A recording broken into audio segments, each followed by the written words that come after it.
Si vous êtes passionné par les parcours hors du commun, les histoires vraies qui bouleversent dès les destins de géants du cinéma, alors vous êtes au bon endroit. Avant de plonger dans ce récit exceptionnel consacré à Gérard Depardieu, je vous invite à vous abonner à la chaîne, à liker cette vidéo et à partager ce contenu autour de vous. Votre soutien permet de faire vivre ce travail journalistique, d'encourager des enquêtes toujours plus approfondies et de continuer à donner la parole à des histoires humaines puissantes. Merci d'avance à tous ceux qui rejoignent la communauté. Et maintenant, place au premier d'un récit que très peu connaissent réellement. À 76 ans, Gérard Depardieu apparaît comme l'un de ces colosses dont la silhouette, la voix et la présence semblent immuables. Une légende vivante, un monument du cinéma français. Pour beaucoup, il était l'acteur qui a tout incarné, tout osé, tout vécu. Mais peu de spectateurs, même parmi les plus fidèles, savent réellement ce qui se cache derrière cette force brute, derrière ce rire immense, capable d'emplir une pièce entière, derrière cette énergie presque animale qui l'a accompagné tout au long de sa vie. Pour comprendre l'homme, il faut remonter aux origines, un voyage complexe, douloureux, mais indispensable. Car rien chez Depardieu n'est né du hasard, tout a germé dans une enfance fracturée, marquée par la précarité, la violence silencieuse, l'absence d'amour et le sentiment constant de ne jamais appartenir vraiment au monde dans lequel il naissait. Gérard Depardieu voit le jour le 27 décembre 1948 à Châteauroux, dans une France encore meurtrie par la guerre, encore engluée dans la pauvreté des campagnes et des villes moyennes. On imagine souvent que les grandes stars naissent dans un univers inspirant, sensible, entouré de livres ou de culture. Rien de tout cela dans la famille Depardieu. Gérard arrive dans un foyer modeste, voire misérable. Il aime répéter qu'il est né dans la boue. Ce n'est pas une métaphore. La famille vit à la limite du dénuement, dans un environnement où il n'y a ni livre, ni débat, ni encouragement. Seulement l'épuisement d'un père absent et la dureté d'une mère débordée. Son père, René Depardieu, est ouvrier ferrailleur, illettré, taciturne, écrasé par le travail physique. Sa mère, Lilette, est une femme rude, souvent dépassée par les grossesses successives et la pauvreté quotidienne. Gérard est le troisième d'une fratrie nombreuse. Dès sa naissance, il comprend, parce qu'il le ressent bien avant de pouvoir le formuler, qu'il n'y a pas de place pour lui dans cette maison étroite, ni dans le cœur de ses parents, fatigués et abîmés par une existence trop lourde. Très tôt, l'enfant cherche à s'échapper. Il n'a pas encore 10 ans qu'il passe déjà plus de temps dans les rues de Châteauroux qu'entre les murs familiaux. Dans ces ruelles grises, au milieu de gamins livrés à eux-mêmes, il apprend à survivre avant d'apprendre à vivre. Il y découvre la liberté brute, mais aussi l'errance, la marginalité et l'absence totale de repères. Son école, c'est la rue. Et dans la rue, il faut être fort. Alors Gérard grandit vite, trop vite. Personne ne le surveille. Personne ne lui demande où il va. Personne ne lui dit ce qu'il doit devenir. Et paradoxalement, cette absence totale de contrôle est ce qui forge en lui l'énergie anarchique qu'on lui connaîtra toute sa vie. Il n'appartient à personne, alors il s'appartiendra entièrement. Il n'obéit à aucune règle, alors il inventera les siennes. L'autorité lui est étrangère, presque ennemie. L'école, un lieu où il ne comprend rien, où il ne trouve aucune place, où l'on se moque de lui parce qu'il parle mal, qu'il lit mal, qu'il n'arrive pas à écrire correctement. L'enfant souffre, l'enfant se braque, l'enfant s'enfuit. À 11 ans, il se met déjà à fréquenter des gens bien plus âgés que lui. Voyous, marginaux, prostituées. Non pas par goût du danger, mais parce que ces personnes-là, au moins, le regardent. Chez eux, il existe. Ce n'est pas de l'affection, pas vraiment, mais c'est une forme d'attention. Et pour Gérard, c'est déjà immense. Il découvre un univers nocturne, instinctif, brut, où les frontières morales sont floues et où les règles sociales semblent abolies. C'est dans ce monde parallèle qu'il commence à forger sa personnalité. Excessive, impulsive, libre jusqu'à l'inconscience. En même temps, l'enfant souffre d'un énorme complexe. Il bégaie, son langage est maladroit, il bute sur les mots comme il bute sur les règles sociales. Quand il essaie de parler, son cerveau brûle, sa gorge se bloque, les sons se bousculent. À l'école, il est humilié. Dans la rue, on se moque. Ce bégaiement deviendra une blessure profonde, mais aussi, ironie du destin, un élément déterminant dans sa future carrière d'acteur. Car pour le surmonter, Gérard découvre par hasard une technique. Lorsqu'il joue, lorsqu'il imite, lorsqu'il n'est plus lui-même, il ne bégaye plus. La parole coule. Le souffle se libère, la voix devient pleine, solide. Il ne comprend pas encore pourquoi, mais il découvre que pour exister, pour parler, pour respirer, il doit être quelqu'un d'autre. Ce mécanisme, joué pour survivre, deviendra l'armature de sa vie entière.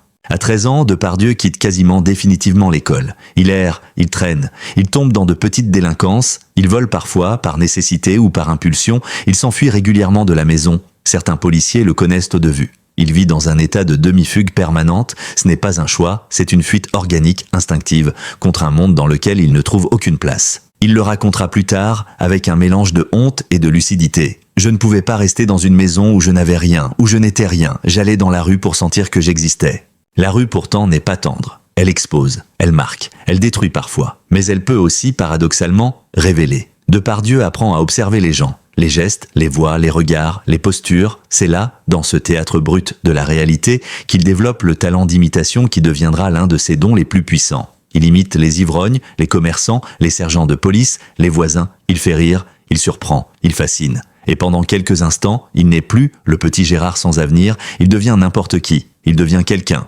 Mais de sa vie a aussi son lot de zones sombres, trop sombres. Depardieu révèle plus tard, dans plusieurs interviews, qu'à 14 ans, il a été victime d'agression. Un traumatisme enfoui longtemps. Une blessure qu'il ne racontera qu'à l'âge adulte par fragments, comme s'il parlait de quelqu'un d'autre. Ce drame silencieux, souvent minimisé ou interprété à tort par le public, deviendra pourtant l'un des fardeaux invisibles qui façonneront sa vision du monde. Méfiance, violence intérieure, rapport complexe au corps, à la sexualité, à l'intimité. À 15 ans, il quitte Châteauroux pour Paris. Sans diplôme, sans argent, sans contact, sans plan, seulement une intuition. S'il reste ici, il va mourir. Moralement, sinon physiquement. Ce départ est un arrachement et une renaissance.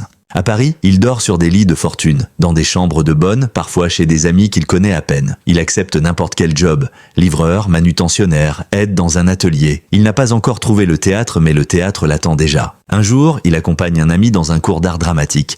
Gérard n'a pas l'intention d'y entrer. Il passait simplement dans le coin. Mais la vie, parfois, se résume à ces instants où le hasard devient destin. Le professeur, voyant ce colosse timide, lui demande de lire un texte. Gérard refuse. On insiste. Il cède. Et alors qu'il lit, maladroitement, intensément, la salle se fige. Quelque chose se passe. Une forme de vérité brute, comme un cri retenu trop longtemps, traverse sa voix. Ce jour-là, Gérard Depardieu comprend enfin ce qu'il cherchait depuis toujours. Un endroit où il peut exister sans être jugé. Un espace où sa voix, si longtemps étouffée, peut enfin se déployer. Il n'a aucune technique, aucun bagage, aucun passé culturel. Mais il a une présence, une force animale, une émotion à fleur de peau, une vérité. Le public ne comprend pas ce qu'il est, mais il sent ce qu'il dégage. Et pour un futur acteur, c'est la naissance d'un empire. Ce premier contact avec le théâtre n'efface rien de son passé, mais il transforme sa souffrance en matière vivante.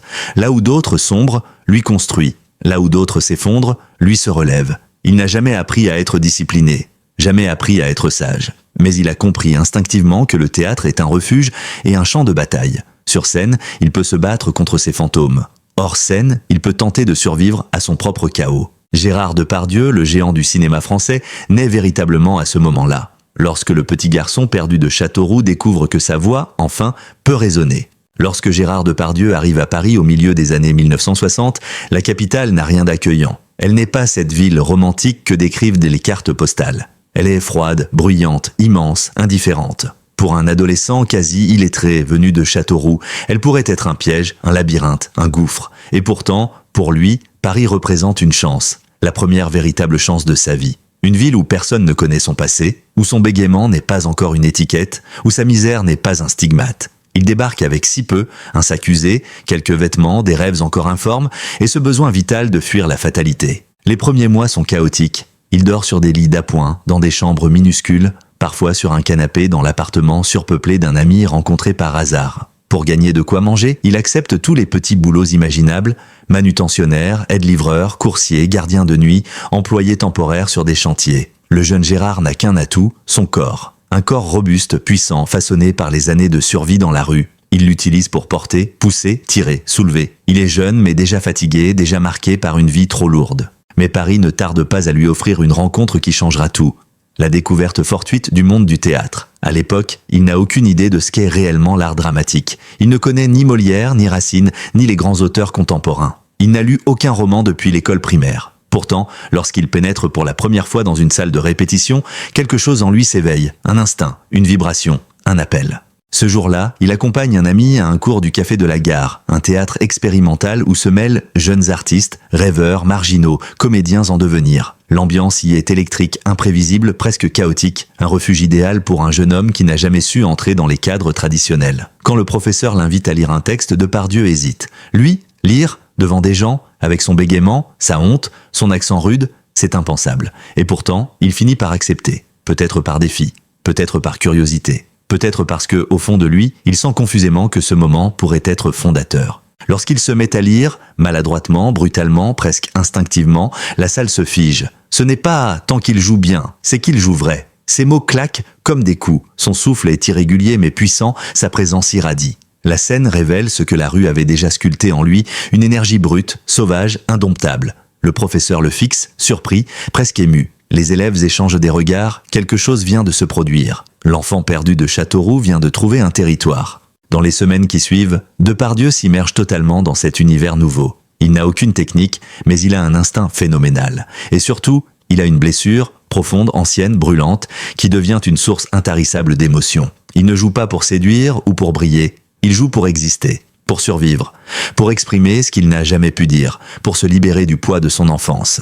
Rapidement, il s'inscrit à des cours d'art dramatique. Il y rencontre d'autres jeunes talents. Patrick Dewaer, Miu Miu, Coluche. Ils forment une bande. Ils vivent ensemble, mangent ensemble, dorment parfois dans les mêmes pièces, rêvent ensemble. Ils sont pauvres, mais libres, rebelles, mais soudés. Ils inventent leur propre famille, leur propre langue, leur propre théâtre. Leur vie est faite de débrouilles, de nuits blanches, de répétitions improvisées, de rires, de disputes, de galères, un chaos créatif, effervescent, presque dangereux. Mais c'est précisément dans ce chaos que Depardieu s'épanouit. Il découvre le pouvoir des mots. Lui, l'enfant qui ne savait pas lire, se met à dévorer des textes, pas encore par amour de la littérature, mais par nécessité, pour comprendre les rôles, pour incarner les personnages, pour combler sa soif de connaissance. Peu à peu, il apprend, il absorbe, il se transforme. Son bégaiement disparaît lorsqu'il joue, comme si la scène devenait un lieu sacré où sa voix pouvait enfin se libérer, s'envoler. Sa première grande révélation survient lorsqu'il intègre le cours de Jean-Laurent Cochet, un maître exigeant, rigoureux, presque tyrannique. Cochet voit en lui un diamant brut, un talent naturel qu'il faut polir sans jamais en étouffer la force. Depardieu, qui n'a jamais supporté l'autorité, accepte pourtant ses critiques, ses consignes, ses conseils. Il pressent que cet homme peut l'aider à devenir ce qu'il sent confusément être au fond de lui. Un acteur, un vrai, mais la transformation n'est pas seulement artistique, elle est aussi humaine. À Paris, Gérard découvre une liberté nouvelle, mais aussi une vulnérabilité qu'il n'avait jamais imaginée. Il souffre du décalage entre son passé misérable et ce monde artistique où certains parlent 4 langues, citent des philosophes, discutent de littérature et de politique. Il se sent illégitime, petit, ignorant. Alors il compense. Par l'humour, par l'excès, par la provocation, il joue un rôle, celui du barbare sympathique, du colosse imprévisible, du marginal brillant. Ce masque deviendra pour longtemps l'une de ses identités publiques. À cette époque, Depardieu vit dans une intensité extrême. L'alcool coule en abondance. Les nuits sont longues, peuplées de fêtes improvisées, de rencontres étranges, de conversations hallucinées. Le jeune Gérard cherche des sensations, des émotions, des expériences, comme s'il tentait de combler un vide intérieur immense, le vide laissé par l'enfance, par l'absence d'amour, par les blessures non dites. Mais c'est aussi une période de découvertes essentielles. Depardieu rencontre des femmes qui marqueront sa vie, dont Elisabeth Guignot, future mère de ses enfants et soutien immense dans les années les plus difficiles. Elle voit en lui ce que beaucoup ne voyaient pas encore, une fragilité sous la brutalité, une douceur sous la rudesse, un génie sous l'apparente anarchie. Elle devient une encre, une lumière, un pilier. Dans les années 1970, sa carrière commence enfin à décoller. Il joue dans des pièces improvisées, puis dans des courts-métrages, des films indépendants. Son physique atypique, sa gueule de voyou, sa voix grondante en font un acteur unique. On ne peut pas le comparer aux autres. Il n'est ni Alain Delon, ni Belmondo, ni Montand, il est autre chose. Quelque chose de rare, de sauvage, de profondément humain. Le film Les Valseuses, 1974, est l'explosion. Le rôle de Jean-Claude, vulgaire, violent, subversif, lui colle à la peau, au point de créer une confusion entre le personnage et l'homme. Le public découvre ce jeune acteur au charme brut, provocateur, insolent, magnétique. La critique s'affole. Depardieu devient du jour au lendemain une étoile montante. On parle de lui partout, dans les cafés, dans les studios, sur les plateaux télé. Il divise, mais il fascine. Pourtant, derrière ce succès fulgurant, l'homme reste fragile. L'enfant blessé vit toujours en lui. Le jeune acteur oscille entre deux mondes, la gloire naissante et le passé qui colle à sa peau comme une ombre permanente. Il boit, il fugue, il disparaît pendant des jours, il revient, il s'enfonce, il remonte, il détruit, il reconstruit. Une vie en montagne russe, faite d'excès, de générosité, de violence, de tendresse. Ce qui frappe ceux qui le connaissent à cette époque, c'est son absence totale de filtre. Depardieu ne sait pas mentir, ne sait pas jouer un rôle dans la vie réelle. Sur scène, il est de maître. Dans la rue, il est à vif. Il dit tout, il veut tout, il donne tout. Cette radicalité le rend parfois ingérable, imprévisible, mais aussi profondément attachant.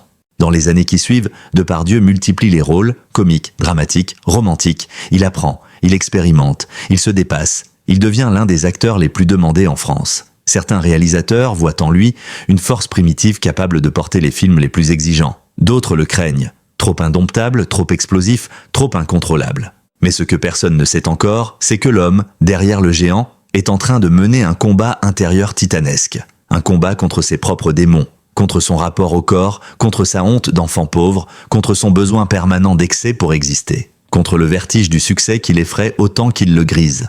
Car Depardieu vit chaque émotion comme un raz-de-marée. Le succès le soulève, le doute l'écrase, l'admiration du public le nourrit, les critiques le détruisent. Il est hypersensible, hyper vivant, hyper contradictoire, un volcan. Et pourtant, c'est précisément cette complexité qui fait de lui un acteur hors norme. À ce stade, il n'est plus simplement une étoile montante, il est un phénomène. Un comédien capable de faire rire et pleurer dans la même scène. Un homme dont la fragilité transparaît derrière chaque éclat de colère, dont la douceur se cache derrière chaque excès. Un artiste qui transforme ses blessures en or dramatique. Et surtout, un survivant. La métamorphose est en marche. Paris n'a pas dompté Gérard Depardieu, Paris l'a révélé. À 76 ans, lorsque le public regarde Gérard Depardieu, il voit un titan, une légende, une de ces figures dont la silhouette seule raconte 50 ans de cinéma. Pourtant, derrière le géant aux 1000 rôles se cache un être humain marqué par une succession de crises, de renaissances, de tragédies et de révoltes intérieures. L'homme derrière le mythe est infiniment plus complexe que l'icône qu'on applaudit dans les salles obscures. Après les années flamboyantes de ses débuts à Paris, Depardieu atteint dans les années 1980 un sommet que peu d'acteurs connaîtront un jour. Il tourne sans arrêt Danton, Cyrano de Bergerac, Jean de Florette, Camille Claudel, des films qui deviennent des références, des rôles qui entrent dans l'histoire. Le public le voit partout, la presse l'adore, les grands réalisateurs se l'arrachent. La France, elle, trouve enfin son géant.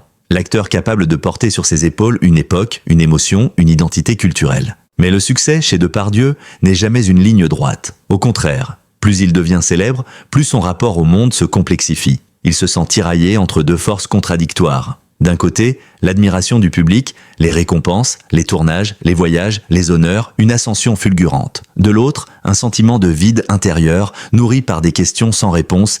Qui suis-je vraiment? Qu'ai-je accompli? Pourquoi me célèbre-t-on? Pourquoi moi? La vérité, c'est que Depardieu n'a jamais cherché la gloire. Il n'a jamais voulu être une icône. Il voulait seulement exister. Et paradoxalement, plus il existe aux yeux des autres, plus il se sent étranger à lui-même. Lorsque ses films explosent au box-office, il devient un symbole national. Les journalistes l'interrogent, les politiques le courtisent, les producteurs veulent le retenir, le monde entier l'observe. Pour beaucoup, il est la France. Mais lui refuse instinctivement de porter cette identité. Il fuit les cérémonies, les discours officiels, les interviews trop formatées. Il préfère dîner dans de petits restaurants de quartier, parler avec les gens simples, boire du vin, rire, improviser, rencontrer des inconnus à qui il offre spontanément une histoire ou une confidence.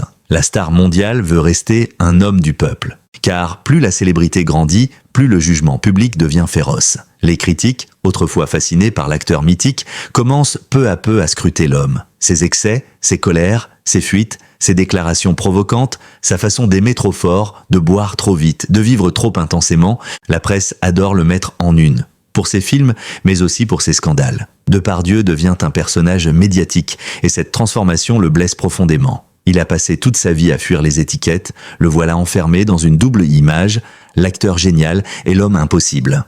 Derrière la célébrité, derrière le rire tonitruant, derrière les excès, il y a un drame que Depardieu porte encore en lui, comme une cicatrice brûlante, la mort de son fils Guillaume. Guillaume Depardieu, acteur talentueux mais tourmenté, partageait avec son père la même rage de vivre, la même fragilité, la même tendance aux excès. Leur relation fut chaotique et violente parfois, passionnée toujours. Ils s'aimaient mais se blessaient. Ils se cherchaient mais ne se trouvaient jamais complètement. Deux volcans qui se frôlaient, s'allumaient, s'éteignaient, et puis, en 2008, tout s'arrête. Guillaume meurt d'une pneumonie foudroyante. Il avait 37 ans.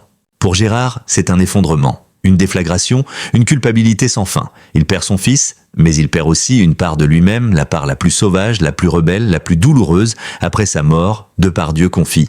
Une partie de moi est partie avec lui. Le reste survit, mais ne vit plus pareil. Les proches racontent que ce deuil a plongé Depardieu dans un gouffre intérieur. Lui qui avait déjà vécu tant de blessures, l'abandon, la pauvreté, la violence, doit désormais survivre à la pire d'entre elles, survivre à son propre enfant. À mesure que les années passent, Depardieu devient une figure publique controversée. Il quitte la France pendant un temps, refuse certaines décisions politiques, s'exile volontairement, provoquant un débat national sur la liberté individuelle, l'identité et le patriotisme. Certains le jugent sévèrement, d'autres comprennent sa révolte, lui comme toujours reste insaisissable. Sa relation avec les médias se dégrade. Il estime que la presse moderne ne cherche plus la vérité mais le scandale.